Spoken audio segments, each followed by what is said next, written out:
My name is Hazel. I'm in my late 30s now, and for most of my adult life, I've been defined by steadiness. Someone dependable, reasonable, calm. I work with people, solve problems quietly, and I've learned how to carry responsibility without announcing it. If you ask those who know me casually, they might say I'm nice, maybe even predictable, the kind of woman who listens more than she speaks, the kind who doesn't make scenes. That perception has followed me everywhere, including into my marriage. I'm sharing the story not because it's dramatic, but because it's honest. And because there's a kind of ending that doesn't happen all at once. It happens slowly, invisibly, in ordinary rooms, during ordinary days. This is the story of how I realized my marriage ended long before the divorce, and how I was the only one still trying. If you're expecting revenge, shouting matches, or some cinematic moment where everything explodes, this won't be that. What happened to me was quieter, more unsettling, the kind of shift that only makes sense in hindsight, when you line up years of small moments and finally see the pattern they form. For a long time, I believed endurance was love, that patience could compensate for the imbalance, that if I stayed kind, stayed understanding, stayed available, things would eventually right themselves. I didn't think of myself as weak. I thought I was mature, loyal, committed. What I didn't understand then was how easily loyalty can turn into invisibility when it isn't met halfway. This story isn't about vilifying another person. It's about tracing my own internal timeline. When I began shrinking, when I began noticing, and when something inside me quietly refused to disappear any further. There are no heroes or villains here, just two people moving at different speeds toward very different truths. You'll hear about moments that seemed insignificant at the time, conversations that ended a little too quickly, decisions that were made without me, but affected me deeply. You'll hear about silence, not the peaceful kind, but the kind that fills a room when effort becomes one-sided. Most of all, you'll hear about restraint, about choosing not to react immediately, about learning that power doesn't always look like confrontation. Sometimes it looks like observation, like preparation, like letting clarity replace hope. I'm telling this story now because I know I'm not the only one who has lived it. Many of us are taught to keep going, to smooth things over, to be the reasonable one. We're praised for how much we can carry without complaint. But rarely are we taught how to recognize the moment when carrying everything means losing ourselves. This isn't a warning, it's a reflection, a record of what it feels like to wake up one day and realize the ending already happened. You just hadn't caught up to it yet. So before we go any further, let me ask you something gently, without judgment. Have you ever stayed in something longer than it was staying with you? In the beginning, I was easy to define. For them, I was the reliable one, the steady presence, the woman who remembered birthdays, deadlines, quiet preferences. I was the one who made things smoother without being asked. If there was tension in a room, I absorbed it. If something needed fixing, I handled it before it became visible. People described me as low maintenance, and they meant it as a compliment. In my marriage, that role intensified. To my husband, I was competence without friction. I was emotional availability without demand. I was support that didn't ask for spotlight or reciprocity. I don't think he consciously decided this about me. It happened gradually, the way labels always do. Through repetition, through what goes unchallenged. I became the woman who was fine with last-minute changes, fine with being spoken for, fine with plans that didn't include my input. Not because I truly was, but because I didn't make discomfort visible. When friends talked about marriage struggles, they often looked at us as an exception. You two are so solid, they'd say, so calm. What they were really seeing was my ability to keep things running without noise. Stability mistaken for mutuality. Inside our home, my presence was functional. Appreciated, yes, but in the way infrastructure is appreciated.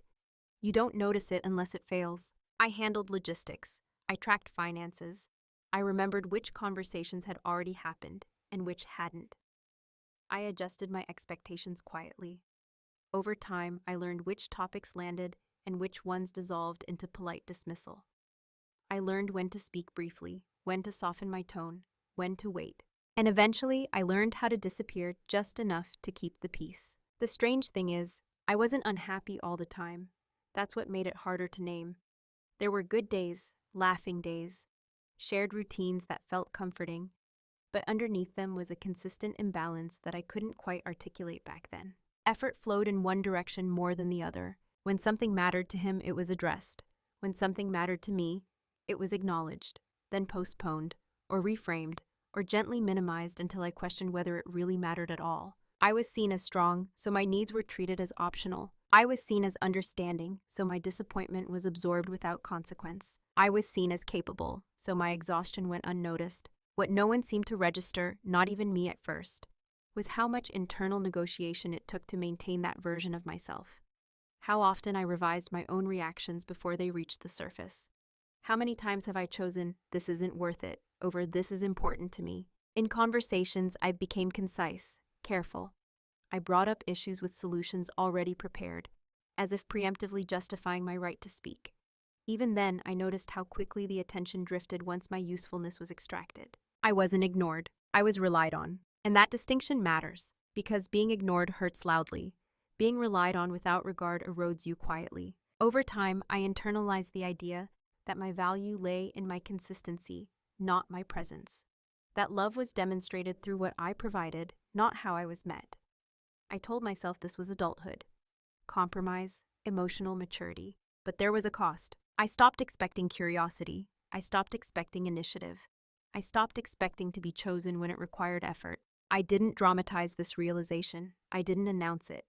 I carried it the way I carried everything else, privately, responsibly, without urgency. To them, I was the calm center. To myself, I was becoming increasingly peripheral. And the most unsettling part was this. No one asked if I was okay with that role. Because I played it so well, it seemed permanent, almost natural. Looking back, this is where the story really begins. Not with conflict, but with definition. The moment I realized I was being seen clearly, just not fully. I was useful, I was trusted, I was stable, but I was no longer encountered. And I didn't yet know what that absence would eventually cost all of us. The first time it happened, it didn't register as harm. That's important to say, because if it had been obvious, I would have named it. I would have addressed it. I've never been someone who confuses silence with fear. What I confuse it with is discernment. And at the time, this felt too small to deserve attention. We were at a dinner with friends, nothing formal. One of those evenings that moves easily from laughter to half-serious conversation. Someone asked a question about a decision my husband and I had made together, or at least, a decision I believed we had made together. Before I could answer, he did. Not maliciously, not sharply, just confidently, as if the answer belonged to him alone. He told the story smoothly, with details that weren't wrong, but weren't complete either. He framed the choice as something he had concluded, something I had agreed with afterward. I sat there nodding lightly, aware of a subtle misalignment forming in the room. It lasted maybe 10 seconds. No one reacted. No one noticed. And why would they? From the outside, it sounded reasonable, cooperative, normal. But inside, something shifted. It wasn't anger, it wasn't embarrassment. It was the quiet awareness of being edited out in real time. I told myself it wasn't intentional, that he was just better at speaking on the spot, that I didn't need to correct the narrative over something so minor, so I smiled. I let it pass. I continued the evening. Later that night, alone with my thoughts, I replayed the moment, not obsessively, just once. Enough to confirm that what bothered me wasn't the inaccuracy, but the ease with which my presence had been bypassed. What struck me was how natural it felt to him, as if this version of the story had already settled in his mind. I considered mentioning it. The words even formed. "Hey, earlier when you said," but they felt disproportionate, petty. I imagined the response before it happened. A casual apology, a shrug. I didn't mean anything by it, and that would have been true. But intention wasn't the point. Pattern was. At the time, though, I wasn't tracking patterns. I was tracking harmony. So I chose quiet. That decision, to stay silent, to preserve ease, became the template. Small moments followed. A plan was mentioned as if it were already decided. A schedule adjusted without discussion. A preference was stated on my behalf. Each one is individually dismissible, collectively significant. Still, I didn't react, I adapted. I began clarifying less and listening more. I noticed how often conversations moved forward without pausing for my input. How rarely did anyone check if my version aligned. I wasn't being silenced. I was being assumed. And the assumption is subtle. It doesn't announce itself. It slips into the space where curiosity used to live. I remember thinking, This is what long-term relationships look like. You don't need to consult each other about everything. That's what I told myself. But something about that first moment stayed with me, not as a grievance, but as a marker. The first place where I felt slightly unanchored, like my role in my own life had shifted just a few inches to the side. No one else noticed the cut. There was no blood, no scar, but I did. And that awareness didn't make me louder.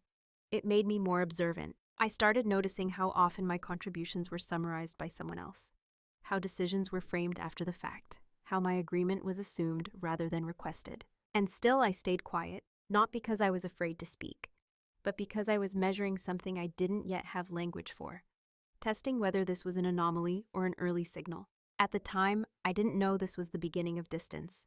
I thought it was just an awkward moment, already resolved by my restraint. But looking back now, I can see it clearly. That was the first small cut, and it healed over just enough for the damage to continue unseen. What followed wasn't escalation, it was repetition. That's what made it dangerous. Disrespect rarely announces itself as cruelty. More often, it arrives dressed as familiarity, as efficiency, as confidence. And because I understood that, I kept giving the benefit of the doubt, long after doubt itself had quietly moved in. The moments began stacking. He'd answer questions directed at both of us without turning to look at me. He'd make plans assuming my availability, my agreement, and my flexibility. He'd recount shared experiences with himself at the center, and me as supporting context, present but secondary. None of it was overt. None of it was shouted. And that was the problem. Because it allowed me to normalize it. I told myself I was being too sensitive, that long relationships naturally blur individual edges, that not every slight deserved dissection. I reminded myself of his good qualities, of the ways he showed care that didn't involve conversation. I became an internal negotiator, constantly balancing what I felt against what I could logically excuse. And slowly, my silence became predictable. Predictability changes how people treat you. Once someone learns you won't interrupt, they stop pausing. Once they learn you won't challenge framing, they begin editing freely. Once they learn your discomfort stays internal, they stop noticing it altogether. I watched this happen in real time and still struggled to name it. There were moments when I almost spoke up. A sentence would rise, fully formed, and then dissolve under the weight of timing. Not now, not worth it. This will pass. Each time I chose quiet, I told myself I was choosing maturity. But maturity without mutuality becomes self-erasure. The truth is, I was afraid of being difficult, afraid of disrupting the image of us as steady, functional, admirable. I had invested years into being seen as reasonable. I didn't want to jeopardize that for something I couldn't yet prove was real. So I adapted further. I preempted needs, I shortened explanations, I softened language that didn't need softening. I learned how to make my presence seamless. And in doing so, I trained everyone, including him, on how little resistance to expect. The irony is, I wasn't unhappy in a dramatic sense. I wasn't crying myself to sleep. I wasn't fantasizing about escape. I was functioning, thriving even, on the surface. But something essential was being consistently deprioritized, my internal authority. I stopped trusting my reactions. I began editing my expectations before voicing them. I assumed inconvenience where there was once entitlement to care. And that shift didn't come from one big betrayal. It came from many small permissions. Each time I allowed myself to be spoken for. Each time I let my silence stand in for consent. Each time I rationalized being overlooked as love being expressed differently. I remember one moment in particular, standing in the kitchen, listening to him explain a decision that affected both of us, already finalized. He spoke casually, as if looping me in were a courtesy rather than a requirement. I nodded, not because I agreed, but because the energy required to challenge it felt disproportionate to the outcome. I already knew how the conversation would go. I would explain. He would listen just enough. He would reassure without adjusting, and we would move on. That knowledge was new and deeply unsettling, because it meant I had begun predicting my own irrelevance. The more I normalized this dynamic, the more invisible it became to everyone else. Friends saw ease, family saw stability. No one questioned why I deferred so often, or why my opinions were always delivered gently, with disclaimers attached. I was praised for my calm, but calm, when it's enforced internally, isn't peace. It's containment. And containment has a limit.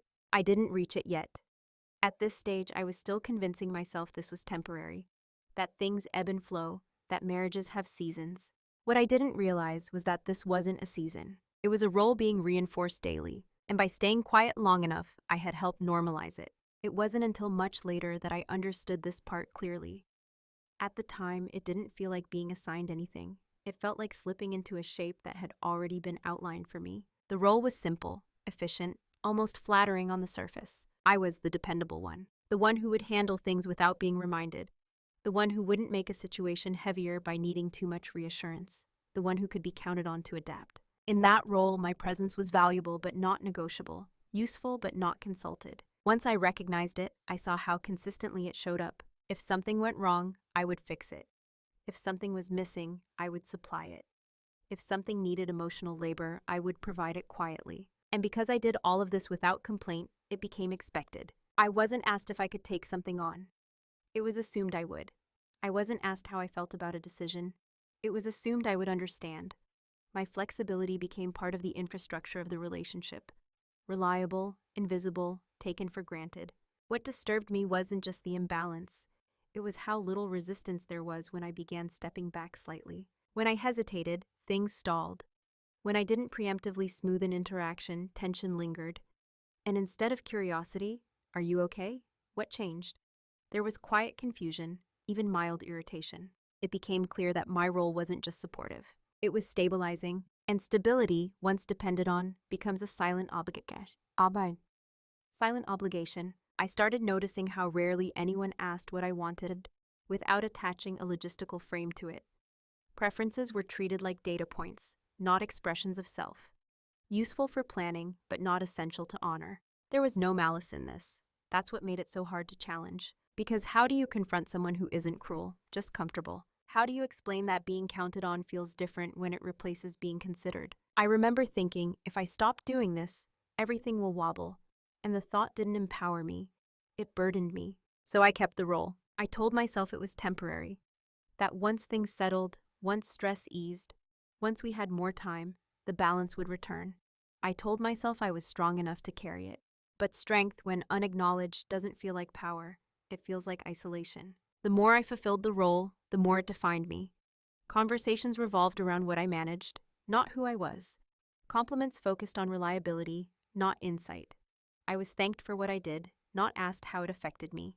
And slowly I realized something unsettling. No one knew how much of myself I was withholding, because the role didn't require my full presence, only my performance. I could have been replaced by a checklist, and the outcome would have looked the same. That's when the quiet grief began. Not loud, not dramatic. Just the subtle mourning of a self that used to expect reciprocity. A version of me that believed being seen was part of being loved. I didn't announce this realization. I didn't accuse anyone. I simply became aware that I was living inside a definition that no longer fit, and that everyone around me was invested in keeping it that way, including at times me, because stepping out of that role meant introducing uncertainty, discomfort, conversation. And at that point, I was still choosing predictability over truth. But something had shifted. I could feel the edges of the role now, its limits, its cost. And once you see a role clearly, you can't unsee it. The shift didn't happen during an argument. There was no raised voice, no accusation, no moment where I suddenly snapped. If you had been watching from the outside, you wouldn't have noticed anything at all. That's what makes this part difficult to explain, because the most important changes often look like nothing. It was an ordinary morning. I was standing at this kitchen counter making coffee. The light coming through the window was pale, almost indifferent. He was talking about his day, plans, meetings, frustrations.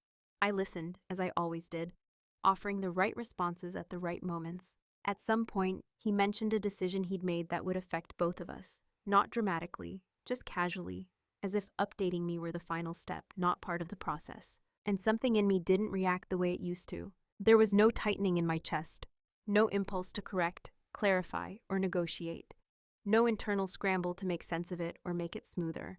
I simply noticed the pattern, cleanly, without emotion. It was like seeing a familiar landscape from a distance instead of being inside it. I realized very calmly that this wasn't new, that this had been happening for years, that the difference wasn't his behavior, it was my awareness of it. For the first time, I didn't interpret the moment as a problem to solve. I interpreted it as information. That distinction changed everything. I nodded, I acknowledged what he said, and I went back to my coffee. But internally, something disengaged, not in anger, in clarity. I remember thinking, This is what it looks like when I'm no longer part of the equation. And instead of sadness, I felt a quiet relief, the kind that comes when you stop arguing with reality. Later that day, I replayed the moment, not to analyze it, but to confirm what I'd felt. The absence of urgency, the absence of hope, the absence of that familiar inner voice saying, if you explain it better, things will change. That voice was gone, and without it, the relationship looked different, more factual, less romantic, less confusing. I began noticing how much energy I'd been spending maintaining an illusion of partnership, how many micro adjustments I made daily to compensate for the lack of mutual engagement, how often I filled silence with effort. That day, I didn't confront him, I didn't journal dramatically, I didn't call a friend, I just observed. Over the next few days, I tested the shift quietly. I stopped anticipating needs. I answered questions without elaborating. I let pauses exist without rushing to fill them. Nothing collapsed, and that was the most revealing part. The world didn't end. The relationship didn't implode. What changed was the visibility of the imbalance. Without my constant smoothing, the gaps became obvious, not to him, but to me. I realized I had been acting as the interpreter of the relationship, translating neglect into stress, dismissal into misunderstanding, absence into busyness. Once I stopped translating, the raw material was impossible to ignore. This wasn't a rough patch. It was a structure, and I had been holding it together alone. The shift wasn't a decision to leave. It wasn't even a decision to stop caring. It was a decision to stop correcting the narrative for everyone else, including myself. That morning marked the end of something fundamental, the belief that effort alone could restore balance. From that point on, I no longer asked, how do I fix this? I asked, what is actually happening here? And that question didn't lead to immediate action. It led to silence. But this time, the silence wasn't avoidance. It was a choice. After that morning, my silence changed texture. Before, it had been reactive. Something I used to keep things smooth, to avoid friction, to protect the image of harmony. Now it was deliberate, measured, no longer a reflex, but a decision. I didn't announce the shift. I didn't even fully articulate it to myself at first. I simply stopped volunteering for what wasn't asked for. I stopped compensating for what wasn't offered. I let conversations end where they naturally did. And almost immediately, my silence was misread. It was interpreted as agreement, as contentment. As for me being easy again, that misinterpretation was revealing, because it showed how little my inner world had ever been part of the equation. As long as things functioned externally, my internal state remained irrelevant. I watched this dynamic with a kind of clinical curiosity. I noticed how rarely anyone checked in when I became less expressive, how quickly my reduced engagement was folded into the existing narrative of me as calm, undemanding, and reliable. No one asked what the silence meant. They simply used it. At first, this hurt. Not sharply, but with a dull recognition. The realization that my presence had always been conditional on its convenience. But instead of responding emotionally, I stayed still. I listened more than I spoke. Not in the old way, where listening was a service, but in a detached way, gathering information, observing patterns without intervening. I noticed how decisions continued to be made without consultation, how my reduced availability created minor inconveniences that others quietly resented but never addressed directly, how my absence from emotional labor left gaps no one knew how to fill, and still no one asked why. That told me everything I needed to know. Silence, when chosen consciously, creates space. And in that space, truths surface without confrontation. I began documenting, not obsessively but clearly, dates, decisions, conversations. Not to build a case, but to ground myself in reality, to prevent the slow gaslighting of self-doubt from creeping back in. Because when you stop reacting, people often fill the quiet with their assumptions. They assumed I was fine. They assumed I agreed. They assumed I would adjust, eventually. And I let them, not out of passivity, but because correcting those assumptions no longer felt necessary. I wasn't trying to be understood anymore. I was trying to be accurate, with myself. This period wasn't empowering in a cinematic way. It was lonely, disorienting. There were moments when I wondered if I was overinterpreting everything. Maybe this was just another phase, and I was making it heavier than it needed to be. But then there were moments of undeniable clarity, like realizing how little changed when I stopped trying, how little effort was made to re-engage me, how silence, once it stopped being filled by my labor, simply remained. That's when I understood something crucial. My voice had been carrying more weight than anyone realized. And once it withdrew, the imbalance became structural, not emotional. I wasn't being punished. I was being bypassed. And the bypass was smooth. I didn't confront it, because confrontation requires a shared investment in resolution.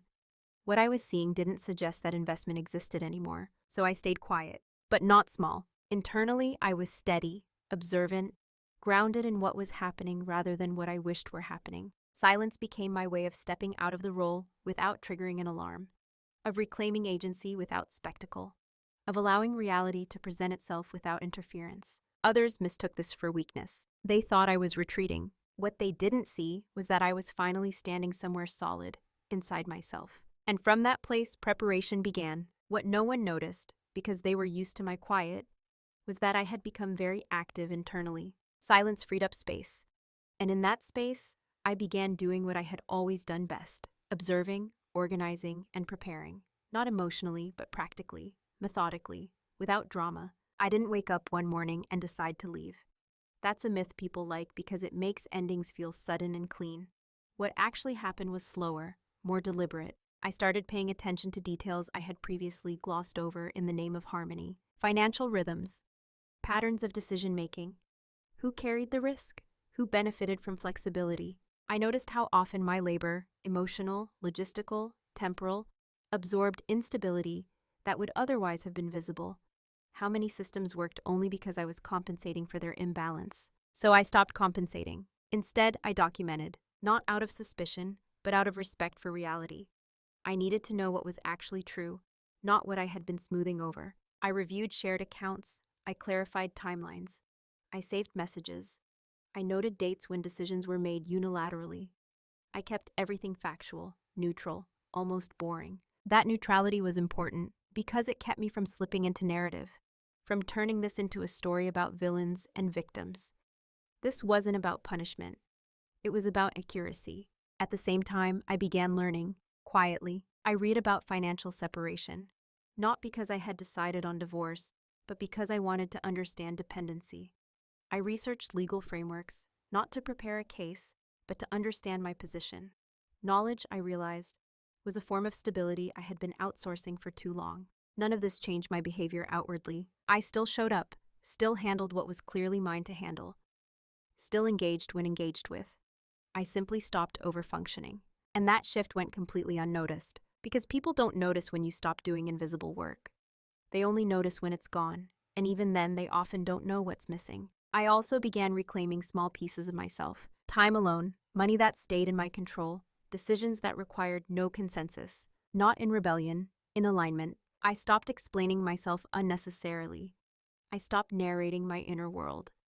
I stopped offering reassurance for things that hadn't been asked about. The more I did this, the clearer things became. Not externally, but internally. I could see, with uncomfortable precision, how one-sided the emotional architecture of the relationship had become. How much of our stability relied on my willingness to absorb discomfort without acknowledgement. And here's what surprised me most. No one reacted. There was no confrontation, no curiosity, no sudden effort to reconnect. My quiet withdrawal didn't register as a loss, because my full presence had never been required.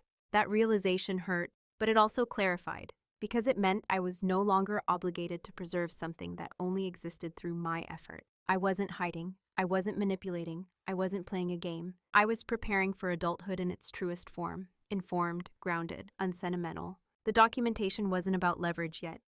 It was about orientation, about making sure that when I eventually moved, I wasn't doing so from confusion or impulse. I needed to know the terrain, and slowly, piece by piece, it came into focus. The relationship wasn't broken, it was complete, just without me at its center. Once I saw that, there was no urgency, only a quiet sense of inevitability. They never noticed the preparation because it didn't look like a rebellion. It looked calm. It looked like compliance. It looked like me. But underneath that familiar exterior, something irreversible was forming. Not anger, readiness. The reveal didn't arrive as a shock. There was no moment where I gasped, no dramatic discovery that flipped everything upside down. What came instead was quieter and far more destabilizing in its own way. It was the moment when everything I had been documenting, noticing, and learning aligned into a single, unmistakable truth. I had leverage, not in the way people usually mean that word. Not something sinister or explosive. No secrets, no scandals, no hidden betrayals waiting to be exposed. What I had was clarity. I understood the structure of our life together better than anyone else did, including him. I understood how decisions were being made, how resources flowed, how responsibility was distributed, and most importantly, how much of the system relied on my continued participation. That was the reveal. I wasn't trapped. I had simply been anchoring something that no longer anchored me. Once that realization settled, it didn't produce excitement. It produced stillness, the kind that follows when a long internal argument finally ends. I saw with uncomfortable precision that if I stopped holding things together, they wouldn't immediately collapse, but they would reconfigure in ways that exposed the imbalance I had been shielding everyone from. I also saw that my position was stronger than I had assumed. Legally, financially, logistically. Not because I had planned it that way, but because I had been careful for years. Without calling it a strategy, I had maintained records. I had preserved autonomy in subtle ways. I had avoided entanglements that would have required me to surrender control for the sake of ease. At the time, I thought I was being prudent. Now I understood I had been protecting myself instinctively. That realization came with grief, not for the marriage, but for how little trust I had placed in my own perception for so long.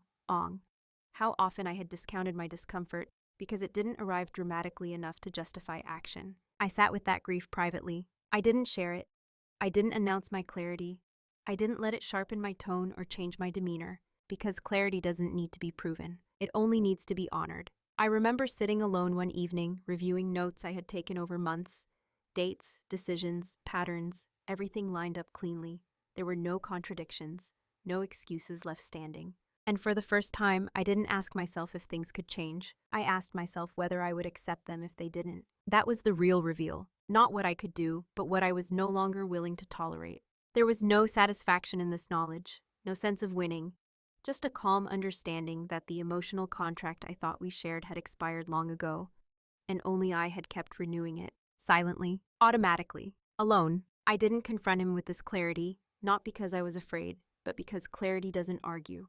It observes, it waits. I needed to see what would happen if I held this knowledge quietly, if I stopped hoping it would be proven wrong, if I let reality behave as it always had, without my intervention. And reality did not disappoint. Nothing changed. No sudden awareness, no new effort, no recognition of distance. And in that unchanged landscape, my decision began forming, not emotionally but structurally, piece by piece, without urgency.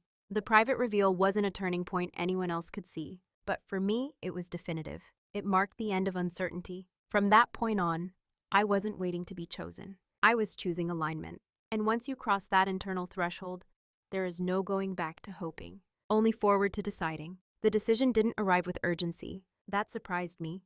I had always assumed that if I ever reached a breaking point, it would feel sharp, dramatic, undeniable. Instead, what I felt was measured, calm, almost procedural. That was how I knew it was real. Once the private reveal settled, I found myself standing at a quiet crossroads. There were multiple paths forward, and for the first time I saw them clearly, without emotional fog. I could stay. I could continue as I was, armed now with awareness instead of hope. I could accept the role fully, stop expecting reciprocity, and live a life built on competence and self-containment. Many people do this. They build parallel inner lives. They redefine marriage as logistics and companionship, not encounter. That path was viable. I could also confront. I could lay everything out. Patterns, imbalance, quiet erosion. I could ask for recognition, for repair, for a restructuring of how we relate.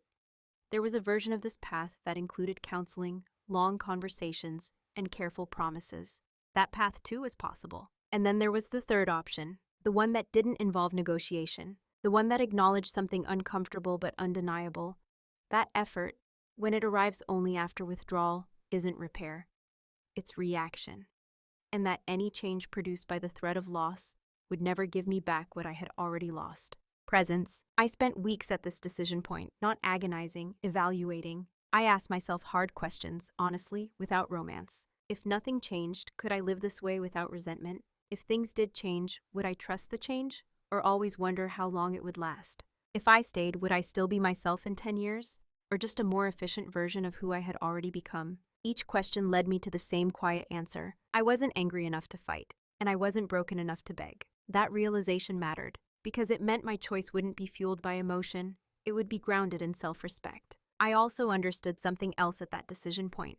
Time and if I confronted him before I was ready to act, I would be pulled back into explanation, negotiation, and reassurance. NCE. I would be tempted to soften my clarity for the sake of comfort. So I waited, not to punish, to protect my own resolve. I let the days continue as they were. I watched how easily things stayed the same, how little curiosity existed about my inner world, how natural it felt for him to occupy the center while I orbited quietly. That observation answered my remaining doubts. The decision, when it finally crystallized, was almost anticlimactic. I would leave, not in chaos, not in anger, not with demands, but with preparation. I would choose the irreversible option, not because I wanted to end the marriage, but because I refused to continue a version of life where my presence was optional. That choice didn't make me feel powerful. It made me feel aligned. There's a difference. Power seeks control over others. Alignment seeks integrity within oneself. Once I chose alignment, everything else became logistical. The emotional work had already been done. I didn't tell anyone. I didn't seek validation. I didn't rehearse speeches. I simply acknowledged, internally, that the path forward no longer included waiting.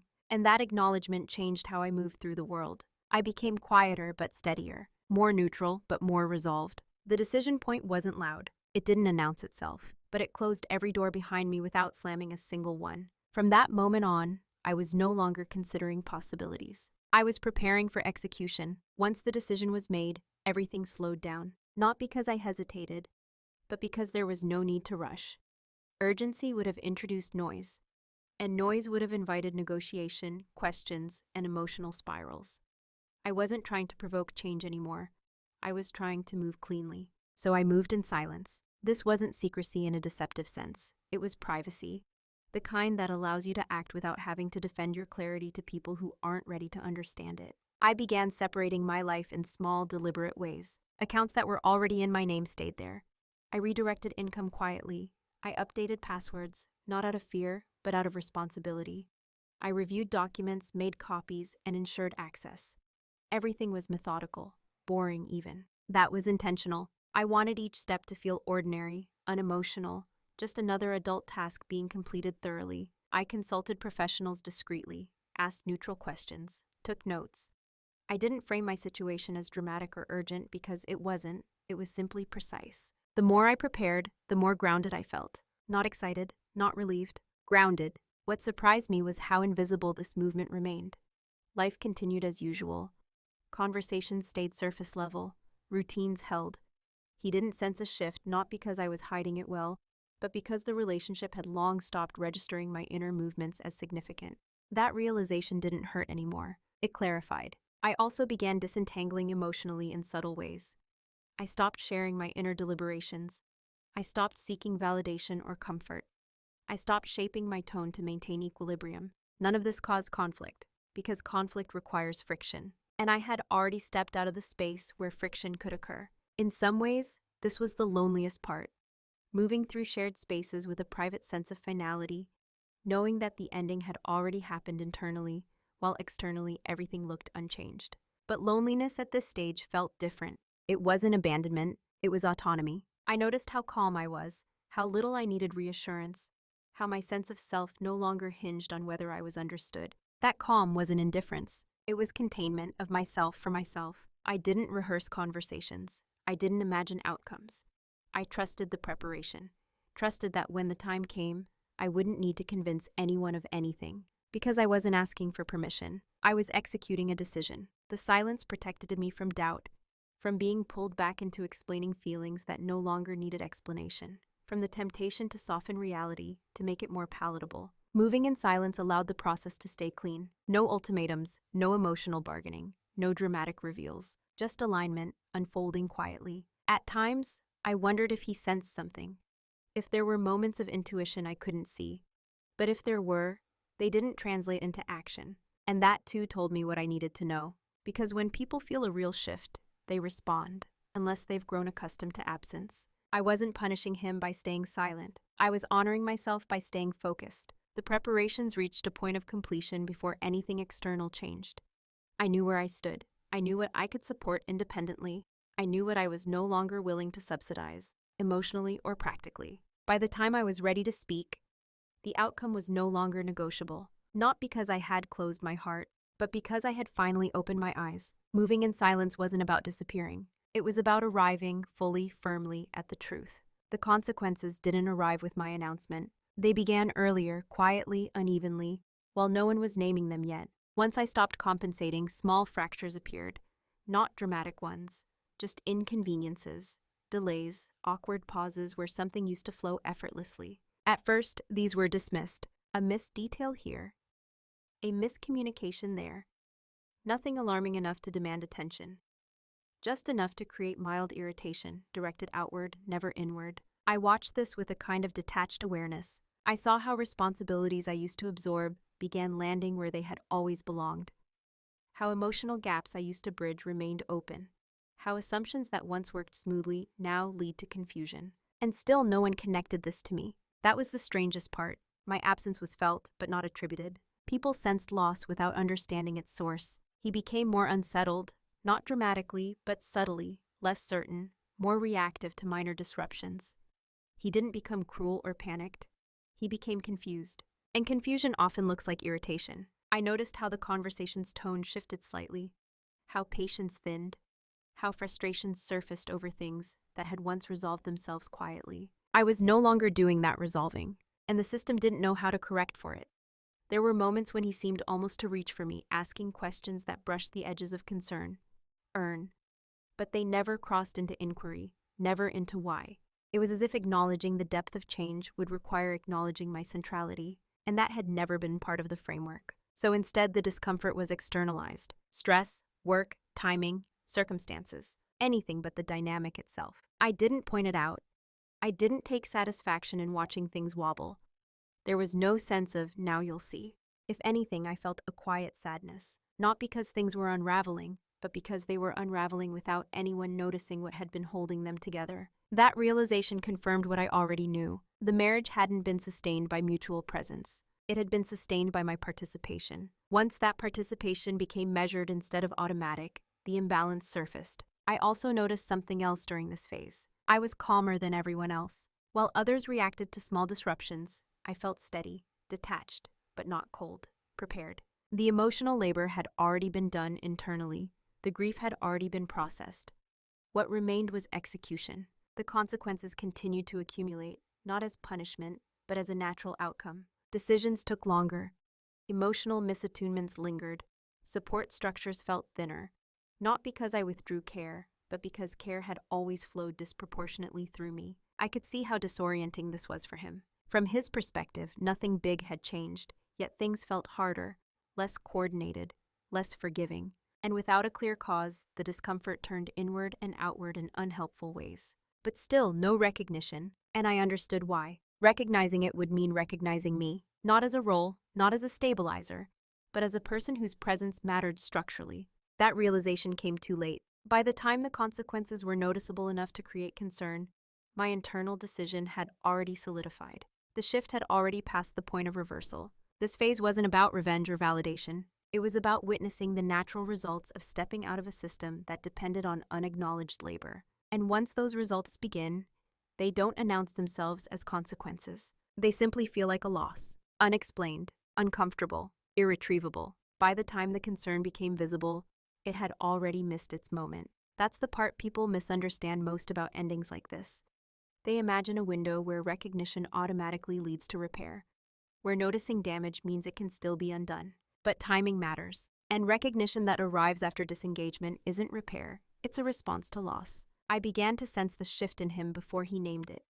A restlessness, a sudden attentiveness that felt slightly out of sync, like someone arriving at a conversation that had already ended. He asked more questions, checked in more often, not deeply, but noticeably more than before. From the outside, it might have looked like an effort. From the inside, it felt like an interruption, because the questions weren't rooted in curiosity, they were rooted in unease, in the discomfort of something no longer working as it used to. I could feel the recalibration happening too late. He didn't say, "I see you differently now." He said things like, "You seem distant, you've been quiet lately, is everything okay?" Those questions mattered, but not in the way he intended. They revealed that my presence had only become noticeable in its absence. And absence is a terrible place to begin repair. I answered calmly, honestly, but minimally. I didn't accuse. I didn't unload years of Conti. I responded in the present tense, not a historical summary, Ari, because I wasn't trying to convince him of anything. I was observing how he responded to the new reality. What I saw was panic, not dramatic, but subtle. A desire to restore comfort rather than address the cause.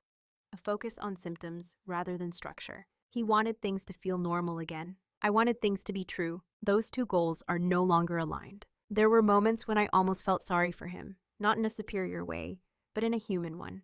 Watching someone realize, too late, that they had misunderstood the nature of their stability. But sympathy doesn't reverse erosion, and it doesn't restore trust. I had already crossed the threshold where effort, no matter how sincere, felt misplaced. Because it wasn't emerging from awareness, it was emerging from disruption. And disruption centers the person who is losing comfort, not the one who has been losing presence for years.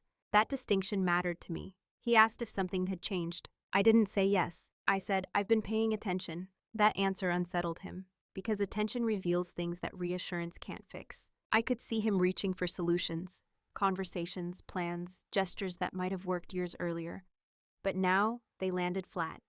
Not because they were insincere, but because they were late. They didn't address what had already ended, the belief that my presence was guaranteed, the belief that I would continue to adjust, the belief that I would always make room. By the time he wanted to talk about us, I had already grieved us.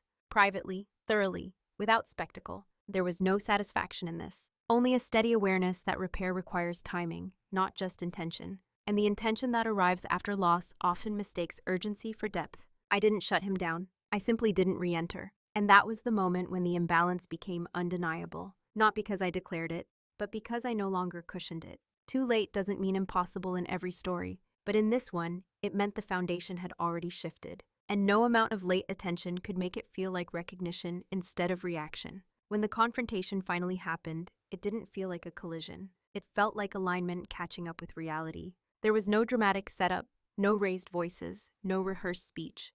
We were sitting across from each other in a familiar space, the kind of space where countless conversations had already happened, most of them shaped by my restraint. This one was different, not because I was louder, because I was finished explaining myself. He asked what was going on, not defensively, not aggressive, just plain, Ellie.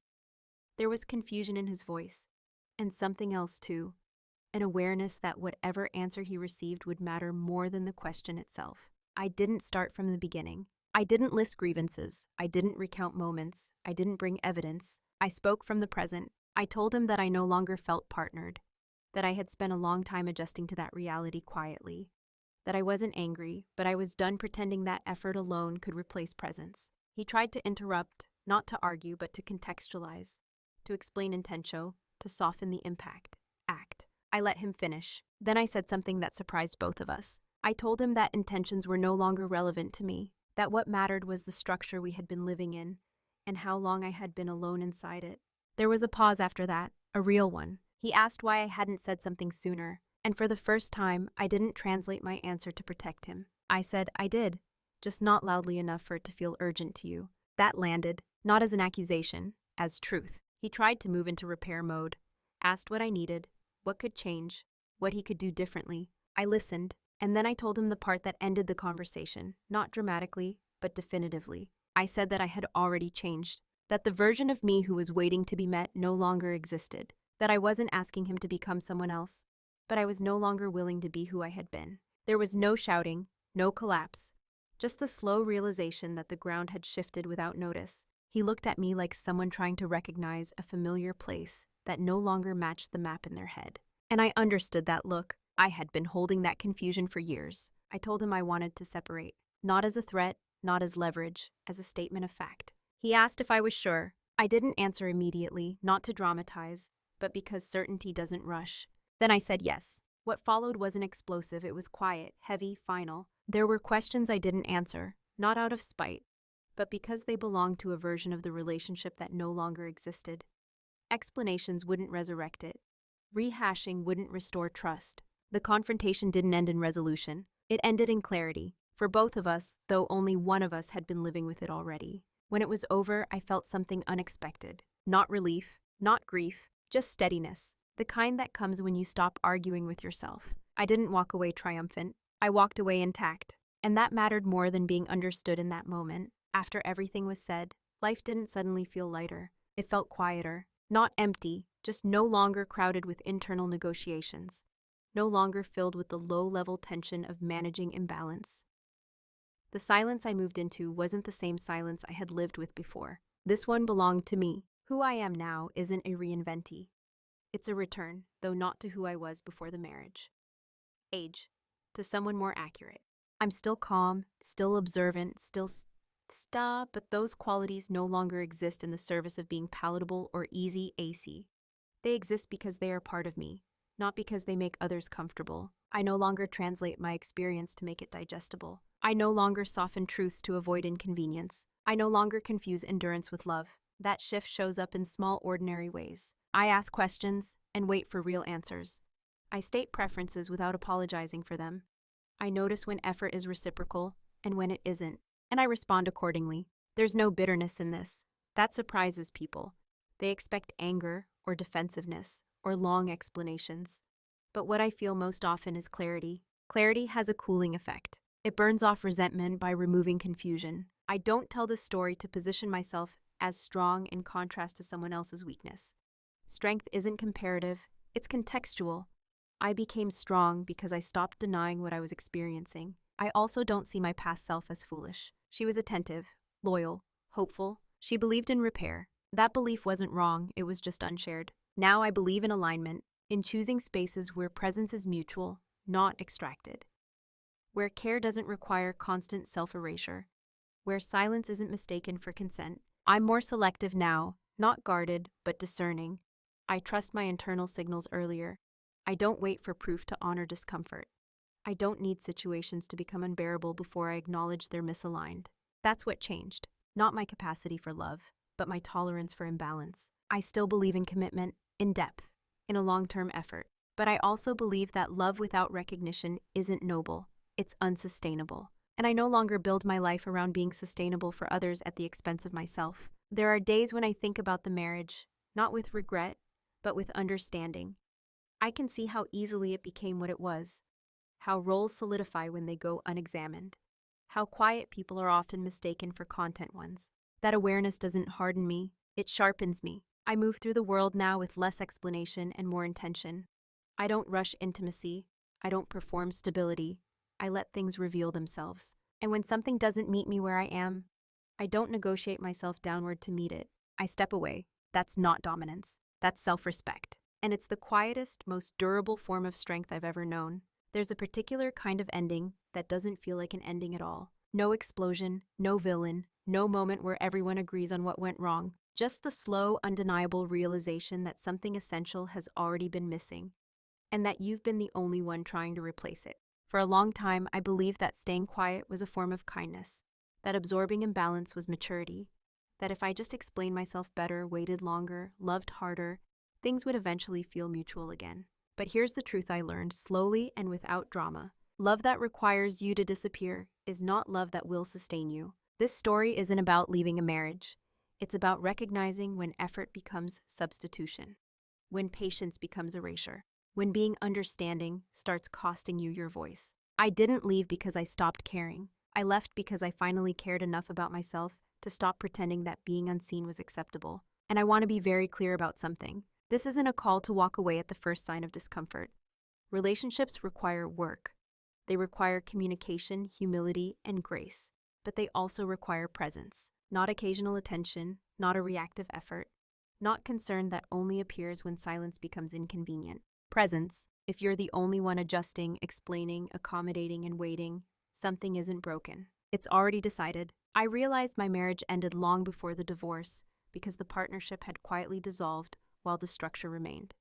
Because I was the only one still trying to translate absence into something workable. And once I stopped doing that, the truth had nowhere left to hide. There is no triumph in this story, only clarity. And clarity doesn't ask to be applauded, it asks to be honored. If you're listening to this and recognizing yourself, not in the details, but in the feeling, I want you to know something. You're not weak for staying, you're not foolish for hoping, and you're not cruel for choosing yourself when hope stops being shared. Quiet people often leave quietly, not because they don't care, but because they've already said everything that mattered. So I'll leave you with one question, not to provoke, not to push, just to invite reflection. In your life, is there a place where you're still trying to keep something alive? Has that already stopped meeting you there? If you feel comfortable sharing, I'd love to read your thoughts in the comments.